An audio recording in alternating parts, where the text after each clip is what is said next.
સમાચાર ધોલેરાથી સામે આવ્યા છે। ધોલેરા તાલુકાનું મુખ્ય મથક છતાં એસટી બસ સ્ટેન્ડ જર્જરિત હાલતમાં હોવાથી પ્રજામાં નારાજગી જોવા મળી છે। વર્ષોથી નવીન બસ સ્ટેશન બનાવવા માટે પ્રજાની માંગ છે, છતાં પણ એસટીના વિભાગીય નિયામક બેધ્યાન કેમ છે? અનેક સવાલો ઉભા થાય છે। અમદાવાદ જિલ્લાના ધોલેરા ખાતે તથા આજુબાજુના ગ્રામ્ય વિસ્તારોમાં અગાઉ તંત્ર દ્વારા મુસાફરોની સુવિધા અર્થે બસ સ્ટેન્ડ બનાવવામાં આવ્યું હતું, જે હાલ જર્જરિત હાલતમાં જોવા મળી રહ્યું છે અને હાલમાં બસ સ્ટેન્ડ ખંડેર હોવાથી મુસાફરો પણ તેનો ઉપયોગ કરતા નથી।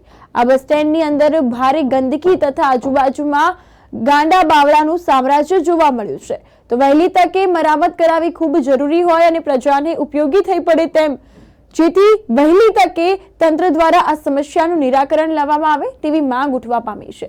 ધોલેરા તથા આસપાસના વિસ્તારમાં અગાઉના સમયમાં બનાવવામાં આવેલ બસ સ્ટેન્ડ છેલ્લા ઘણા વર્ષોથી જર્જરિત હાલતમાં જોવા મળ્યું છે। આ અંતર્ગત મુસાફરોને પણ ભારે હાલાકી વેઠવાનો વારો આવ્યો છે।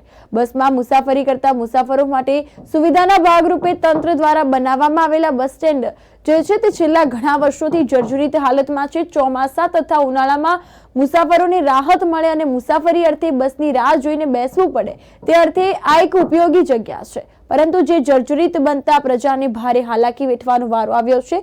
તો વિશ્વભરમાં નામના મેળવી રહ્યું છે ધોલેરા, તો અહીં મોટી મોટી કંપનીઓ પણ બની રહી છે। એટલું જ નહીં, હાલમાં તાલુકા પંચાયત, મામલતદાર, પોલીસ સ્ટેશન, સરકારી હોસ્પિટલ સહિતની કચેરીઓ પણ નવનિર્માણ પામીને ધમધમી રહી છે। માત્ર અહીં સુવિધાયુક્ત એસટી બસ સ્ટેશનનો અભાવ જણાય છે। તો હાલમાં ધોલેરા ખાતે સ્વામિનારાયણ મંદિર પણ બનાવવામાં આવ્યું છે, જેથી દરરોજ મોટી સંખ્યામાં આવન જાવન પણ અહીં જોવા મળતી હોય છે।